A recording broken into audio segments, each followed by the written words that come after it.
الرحمن الرحيم، والصلاة والسلام على سيدنا محمد في براري ولاية أضرار، وبالضبط في الجهة الغربية لقصر شمقطن.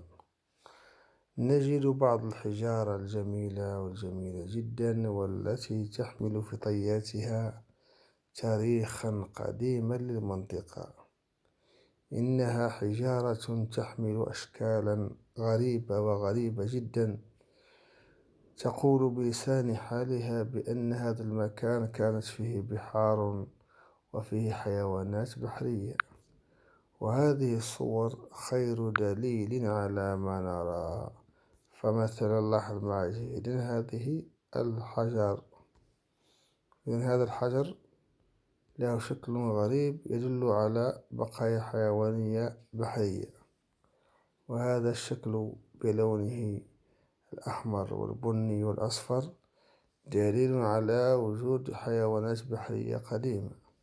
وهذه الحفر الموجودة في الحجر دليل على حيوانات أو بقايا حيوانات بحرية قديمة جدا جدا. أما هذا الشكل فهو يجمع بين الألوان الأبيض والبني والأصفر، سبحان الله، وكأن في داخله شيء.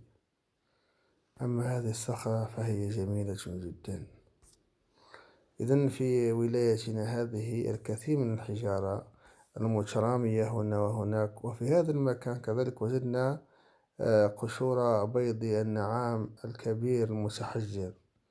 انظر إلى هذه الحجر، إنه حجر سبحان الله، وكأن حيوانات بحرية التصقت بالطين ثم زالت عن مكانها، وبقي مكانها كما نراه الآن. هذا هو قلب حجري، سبحان الله سبحان الله، كأنه قلب.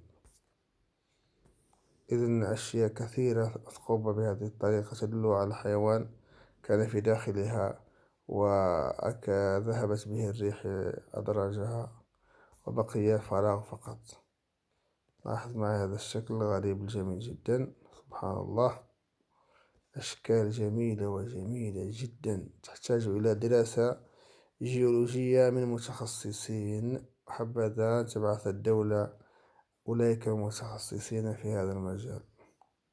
أشكال وألوان رائعة جدا، سبحان الله.